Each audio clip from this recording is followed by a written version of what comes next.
Welcome back, or welcome if you're just joining us. It's the France 24 debate.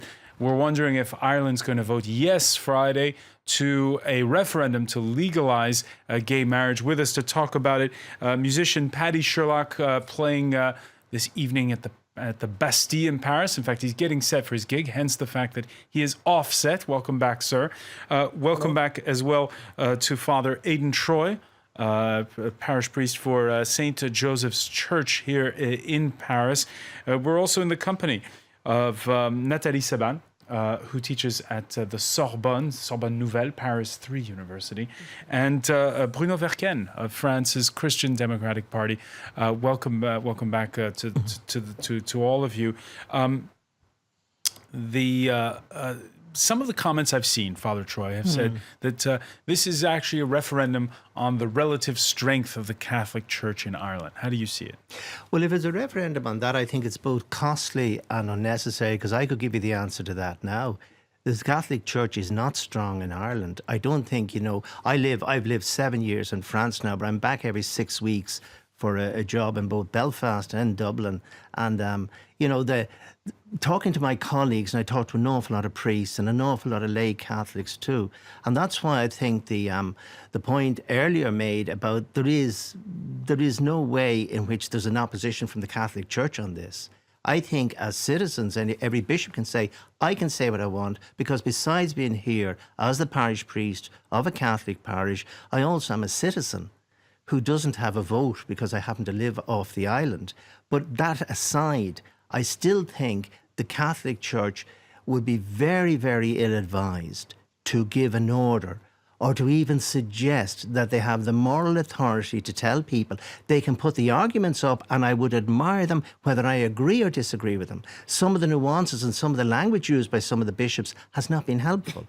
But their right to do it, I think, just as I recognise on the yes side, their right to say, this is it, it's equality and all that, I recognise too. But going back to the point of the Catholic Church, I don't think that is the factor. And if anyone thinks it's a referendum on it, they're free to think what they want in a democracy. But to me, it's a waste of time, because I don't think you need a referendum on that. Paddy Sherlock, do you agree?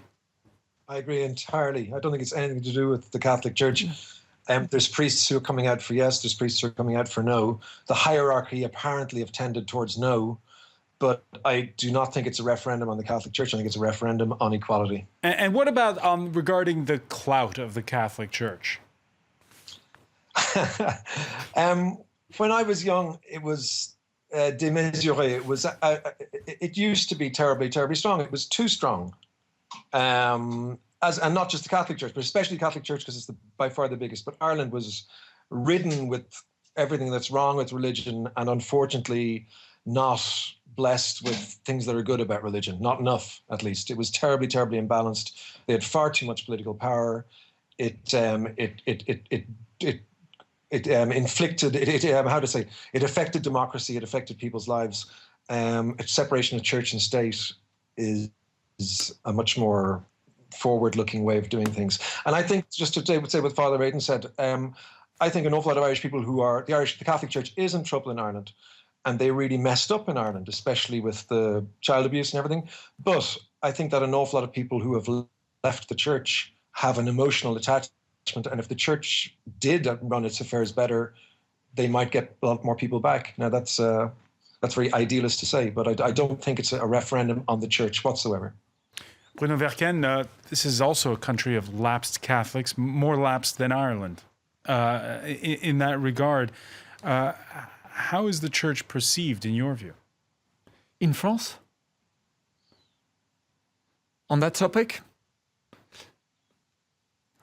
Probably, if I listen to Father, probably it seems that in Ireland, church is more balanced. I think in France, during the debate, we've made much clearer. I don't know whether it was because there was no referendum or not, but there was a direct link, and it proved to be a real link between legalizing marriage and then legalizing adoption, recognition, filiation, then moving to medically procreated medically assisted procreation. And this link made vocally by the French Catholic Church. And no, but this link probably made a clear cutoff because Catholic people and church cannot sustain surrogate mothers and manufacturing babies, because it's what about surrogate mothers is. It's a market for baby, and also it's an opening door to slavery, because the mothers who will carry most of these babies will be poor mothers. We've seen it in India, we've seen it in Nigeria, and there is no ethical surrogate mothers. It's a complete lie. People will say, yes, you can be ethical. No, there is no ethical slavery. No, but Slavery- surrogacy is not confined to homosexual couples, is it? No. But surrogacy, the pressure on surrogacy, adoption no. is not So, the confined to- pressure on surrogacy will come from homosexual couple. It's obvious. Why do you say that? I mean, what's... Because there's no ground for surrogacy from heterosexual couple, because they can That's not adopt in many countries, and because they don't need it because they can have babies. So the main pressure and the main market, which is a €4 billion market already on surrogacy, is coming from heterosexual couple. But there's been but this- baby trafficking in the world But for again- centuries. So you want to And legalize it even more? Two wrongs don't make a right. Certainly not. Your But favorite- but these. Tell me, are you for surrogate mothers? You. I'm not here to give my opinion on surrogacy. We're here No, to but talk about you're a this. responsible person. You should give your opinion. Are you for surrogate mothers? We're not. But this is not the issue. Okay. This is not what Irish but- people are voting on tomorrow. The question to Irish people should have been, and should have been in France, what do you want? Because the question is very kindly asked. Let me bring in Patty Sherlock on this. Patty Sherlock. Okay, you're having an argument about France, okay, and how the law is in France. I know, for example, in Ireland, there is no law on surrogacy. It hasn't been legislated for, okay? So once this referendum passes, whether it's yes or no, a future government has to legislate on surrogacy. They might find it legal, they might find it illegal. But with the referendum, at least they will they'll be making their decision on a basis of equality. People who are saying, oh, surrogacy and the possibility of surrogacy is a reason to vote no, are admitting that further down the line, we will not treat gay couples equally. So surrogacy does not exist in Irish law. It is which is why I said I could go and get a baby if I lived in Ireland tomorrow if I was willing to pay the money. There you go. You don't have to be homosexual. And as far as I No, don't know, but I think the agenda is clear. It's little by little. That's the choice. The real question to the referendum is, for this referendum, what world do you want? Do you want this brave new world? That's the question. Patty Sherlock. That's the question. It's not. It is not. You have not got your facts right. Tomorrow's vote is about equality. Surrogacy has not been legislated for in the Irish Parliament. It doesn't exist. It has been in France. It will in be. France, it's illegal. The question will be Might raised. be. Okay, It I'd might ask you be, a and question. then people If it will is- take their if it is- responsibility. If they do But it's a legislate major for it, responsibility. It's about humanism. It's not. I share a lot the points and the example given by your colleague here on the TV, that situation in the past where people were killed because of their gender or orientation was not acceptable and couldn't be recognized. But I think we are falling on the other side of the horse, and with all the good intention of the world, we are progressively, and we have grounds for that. I mean, the Ghani affair today, which is surging, this young boy that was abandoned through surrogacy from a Thai mother. Now the couple is asking the money that was given to the mother. Patty Sherlock. Can I ask you a question? If there is a law made on surrogacy, and it's yes or no, do you think that heterosexual people and homosexual people should be treated the same in whatever the future law is? Or do you not? Do you think there should be discrimination, that they should be treated differently? Because that's the question. It's not whether surrogacy is right or wrong. It's if it's right or if it's wrong, should people be treated the same? Bruno Verken. The cases are not the same.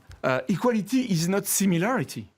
I mean, we are equal we are equal, both of us. but a minute You're a ago you woman, were- I'm a man. We are not. Can I- We are not We're talking similar. about equality of rights, not equality, not but biological because differences. behind, obviously. yeah. So and tomorrow, it will be the equality of the right to have a baby. And since science allows it, it will come to surrogacy. And for But me, if you do it- But if heterosexual couples are allowed to, why shouldn't do gay it all. couples? no, but That's- I'm personally, because again, I am maintaining, and the data is showing that pressure on surrogacy will come from homosexual couples. It will what and, data- and for me, what data- I pledge for the firm abolition of surrogacy in the world. As slavery was abolished, it needs to be abolished. All right. Because- Final word on this point from Patty Sherlock. Patty. What data are you basing that on? Because as far as I know, most surrogacy in the world is for heterosexual couples. No. All right. Okay, not the that's case. different. I don't have figures A difference of opinion there. Of data. These are numbers. Catholics, by the way, in this country, France, upstaged by Protestants last week, who announced that pastors can now celebrate same-sex weddings. Benediction. It's an open possibility, not a ruled obligation. Each pastor, each parish remains free to implement this possibility, which has just been made so by the Synod. Father Aidan Troy, your reaction? I read that and I could see that in a way it's very consistent, but it's like twin tracks. The Catholic Church, even though we want unity of all Christians, for instance, on the issue of women priests, women bishops, has kept, whether I agree or disagree, I happen to agree, a consistent line. And if the Protestant churches do this, I just say I respect totally their ministry, but it would be inconsistent for me to say, therefore, the Catholics should necessarily do the same. If I don't know if I'm allowed to just jump back for 1 second to the surrogacy, I hope that whenever the legislation is introduced, that it will be introduced apart from the lineup of the present referendum tomorrow, and that is... It's a separate issue. It's a separate issue in this sense that if surrogacy, and I share many of the points of Bruno, but if surrogacy produces that, then it produces it across the board. And I do not think it's fair to say that the homosexual community, the gay community, the lesbian community are statistically more likely. Naturally speaking, it looks like that, but I don't think it would be fair. It'd be like to say, when people look at me, they will say he must be an abuser. Why? Because he's a priest. You know, I think there's a lot of stereotyping, which I think this referendum, because of the way the question was cast. Now, I think the issue's all right, but I think it was cast when you have to say yes or no. I know you can't have an in-between, but I hope surrogacy will be introduced by legislation and not by referendum. Introduced. No, to introduce the law to decide not to have it would be my hope. But it's going to have to. There will be a lobby It for needs it. to be banned worldwide then. Yeah, but we're talking about Ireland tonight. I mean, if I'm asked back, we say if there was a bigger discussion on, yeah, but. Of course, the other issue in all of this is how the institution of marriage itself is doing. There's been a lot of talk about it the last couple of weeks.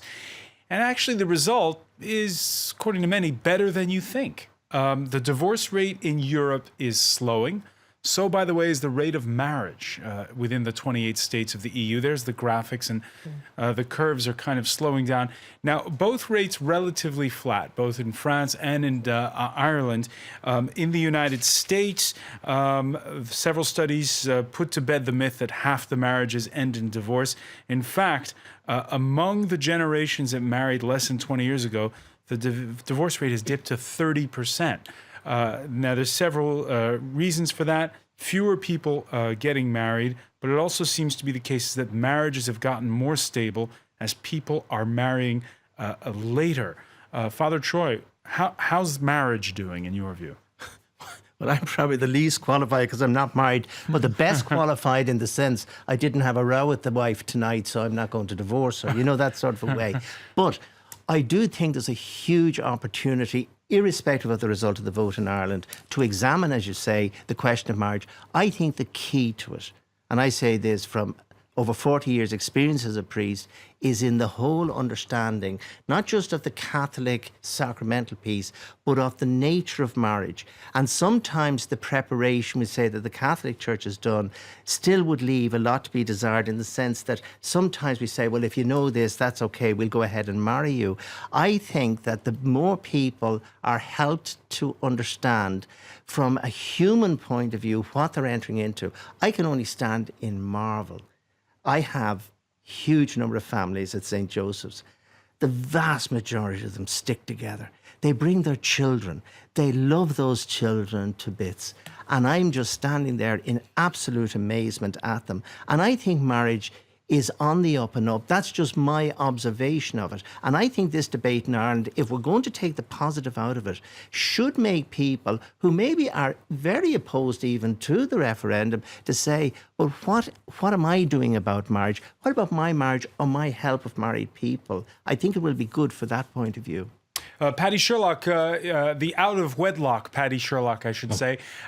You're representative of the Irish because nearly 6 in 10 have children now outside of wedlock. How do you explain the fact that those that are in marriage are divorcing less and there are many more out of marriage? Well, out of marriage doesn't mean you're out of a relationship. I've been 24 years with the same person. So we just chose not to get married. It wasn't for us. But people should have the choice to marry if they want. And for people who it's important to, there should be absolutely no barrier to them marrying. So personally, I'm like Father Aidan. I can't speak from the point of view of being married, but I can speak from the point of view of living with somebody and having 2 grown-up children. I think my children are fine. If you want to contact them and interview them, you can. Sorry, go ahead. I can. But I was just going to ask Bruno Verken your thoughts on this. And remember, marriage, the idea of marriage as a bond between 2 people who love each other, that's a recent phenomenon. For ages and ages, marriage was an economic pact. And economic also, it was institutionalized and reinforced by Napoleon to structure society, because there are also issues associated with wealth transmission and so on. What is interesting is to look at the polls. I mean, family is regularly the number one aspiration of people, and long-lasting love is also the one of the top aspiration. Now, why then should we filing a joint return if you're callously looking at things? Filing a joint return on your taxes because you pay less as well. I don't think people marry for that purpose, or maybe occasionally. But the economy is very important. Or this would be a shame. But I don't think that's the main purpose, to marry for tax purpose. But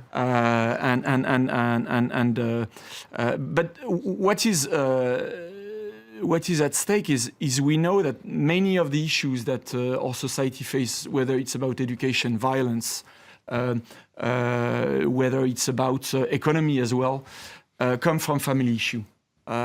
Most of the big difficulties we have in France come from the fact that the protection factor of family is no longer playing its role.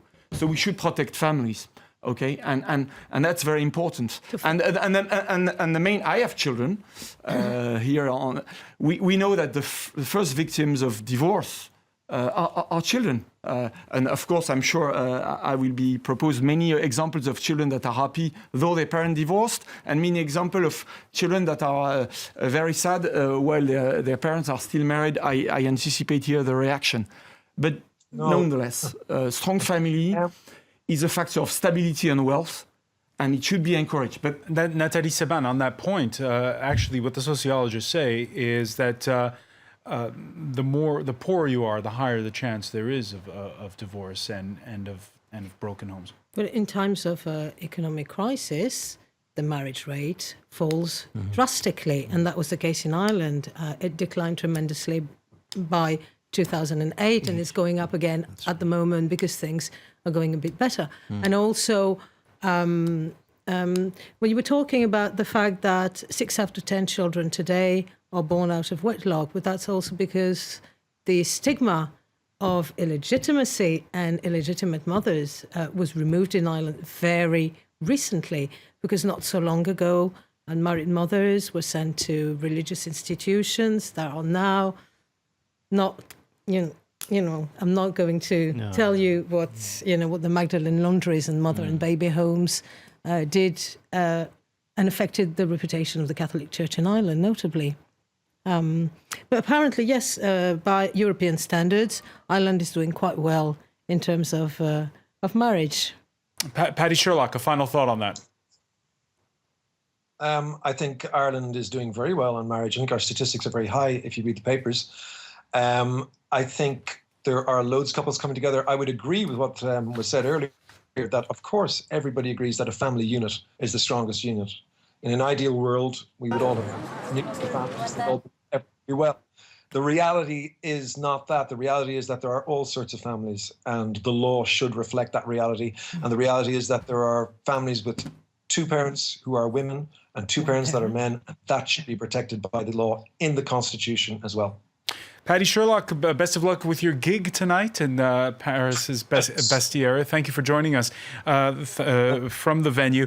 I want to thank as well Nathalie Seban, Bruno Verken and Father Aidan Troy. Stay with us though, because our Media Watch segment is next.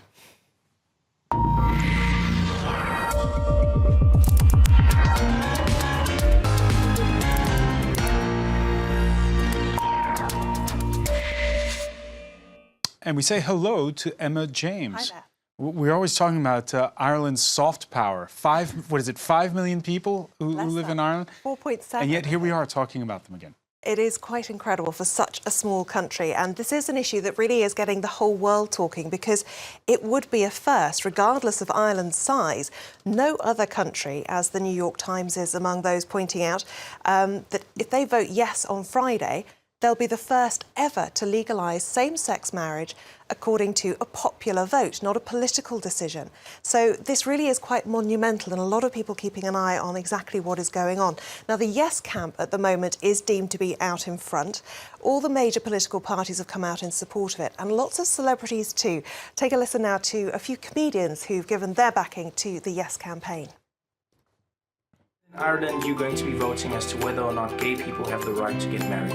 If I was in Ireland, I would definitely say yes to equality. Now, my honest advice to you is to take this opportunity to give them the same pain and suffering that every other married person has. Why should gay people have all the fun? Is that okay?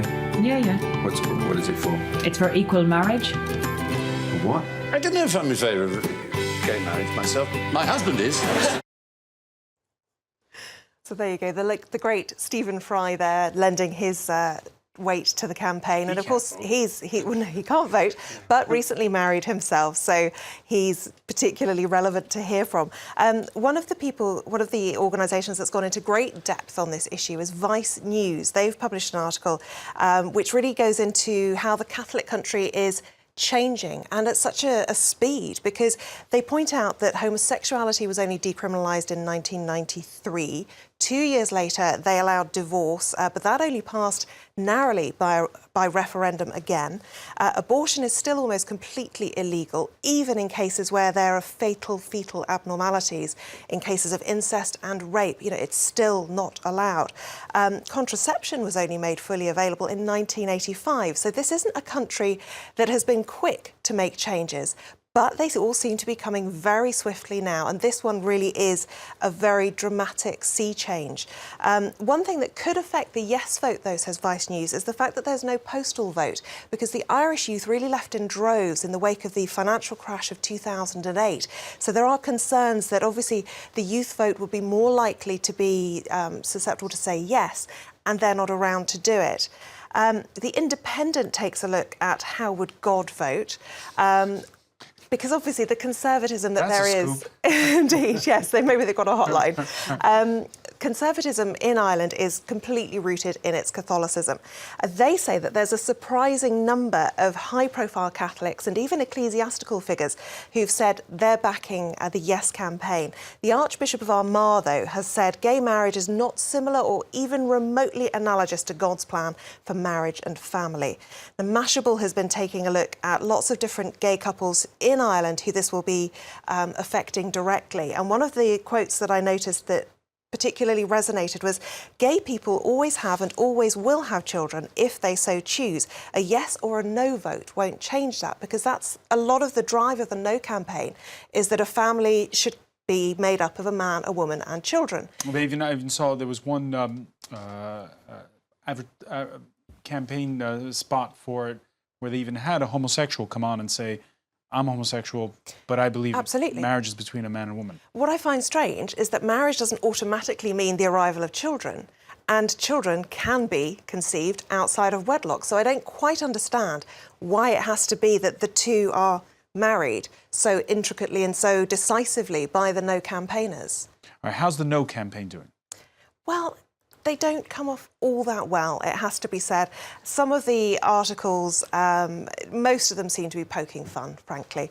This one from I100, which is part of the independent group, says 9 of the worst arguments against gay marriage in Ireland, and they have actually dug up some absolutely tremendous images. These are the most ludicrous ideas for anyone to make any decision of any kind. Because if you fight for the gay right to marriage, you might get cancer. That's a letter that was sent to a campaigner saying that her campaigning had actually brought on her cancer. Because you can't start a herd with 2 bulls. That's one of my favourites. Vote no. Elsewhere, we have this one, which is another unfortunate blow to the No campaign.